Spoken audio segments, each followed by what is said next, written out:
اعوذ باللہ من الشیطان الرجیم بسم اللہ الرحمن الرحیم۔ تسبیح حضرت فاطمہ الزہرا کا ثواب۔ یہ تسبیح جو ہے خداوند عالم کی طرف سے اللہ کے رسول کو عظیم ترین تحفہ ہے کہ جو اپنی بیٹی کو دیا، اور اس حالت میں دیا کہ جب بیٹی نے کہا بابا مجھے ایک کنیز چاہیے، خدمت گار چاہیے، تاکہ وہ میرے کاموں میں میری مدد کر سکے، اس لیے کہ میں جو ہے وہ چکی اور اس کے علاوہ گھر کے کام کاج کر کے تھک جاتی ہوں۔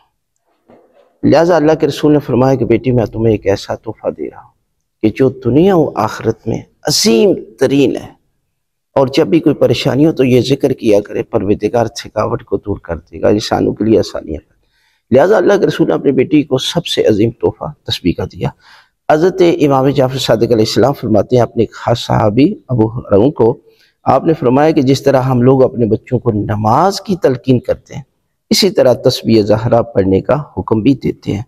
تم بھی ہمیشہ یہ تسبیح جو ہے وہ پڑھا کرو، کیونکہ اسے نہ پڑھنے والا شخص بدبخت ہے۔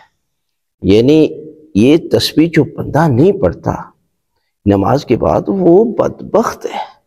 اور اس کے بعد دوسری فضیلت بیان کی حضرت امام محمد باقر علیہ السلام فرماتے ہیں کہ جو شخص تسبیح پڑھنے کے بعد بخشش طلب کرے، خداوند عالم اسے معاف کر دیا جائے گا، اس کے گناہ کو معاف کر دیا جائے گا۔ یہ تسبیح زبان سے تو 100 مرتبہ پڑھی جاتی ہے، لیکن میزان الہی میں 1000 کے برابر اس تسبیح سے شیطان دور ہوتا ہے اور رحمان راضی ہوتا ہے۔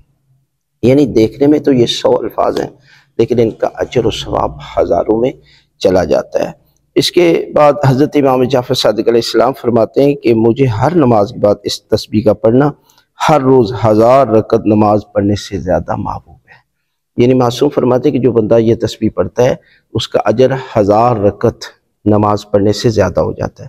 یعنی 1000 رکعت انسان پڑھنا چاہے تو ہو سکتا ہے ایک مہینہ 2 مہینے لگ جائے، لیکن اگر تسبیح یہ پڑھتے ہیں تو آپ کو 1000 رکعت کے برابر ہے۔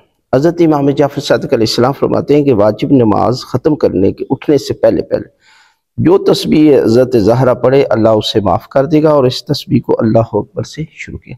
یعنی تسبیح کیا ہے؟ اللہ اکبر 34 بار، الحمدللہ 33 بار، سبحان اللہ 33 بار، اور آہستہ آہستہ ہر لفظ کو الگ الگ کر کے، جو آپ اس طرح لگاتار پڑھ رہے ہوتے ہیں نا، زبان آپ کی تیز جا رہی ہے، الفاظ یہ جو ہاتھ سے دانے گرے یہ کم ہے، زبان تیز جا رہی ہے، آہستہ آہستہ پڑھیں۔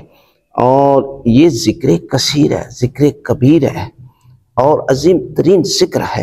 اور جب آپ تشہد کی حالت میں نماز ختم کرتے ہیں تو اسی حالت میں آپ فوراً کوئی اور ذکر کی ہے، ہر واجب نماز کے بعد یہ تسبیح پڑھتے ہیں تو بہشت میں اور آپ کے درمیان موت حائل ہے، اتنا اجر ہے۔ اور اس کنڈیشن میں آپ کو پڑھنی چاہیے کہ فوراً جب نماز کے فوراً بعد جو ہے وہ تشہد کی ہی حالت میں آپ جو ہے وہ یہ تسبیح کا ذکر کریں۔ اب دیکھنا یہ ہے کہ یہ واجب نہیں ہے۔ یہ سوال ضرور لوگ کرتے ہیں کہ جی اتنی اہمیت ہے تو یہ واجب ہے جب نماز نہیں پڑھے؟ بھائی دیکھیں، جب اتنا اجر ہے، 1000 رکعت کا ثواب مل رہا ہے، معصوم بار بار تاکید کر رہے ہیں، تو آپ کے لیے کیا مشکل ہے؟ آپ تسبیح ضرور پڑھیں، خداوند عالم آپ کو دنیا و آخرت کی تمام نعمتوں سے نوازے گا۔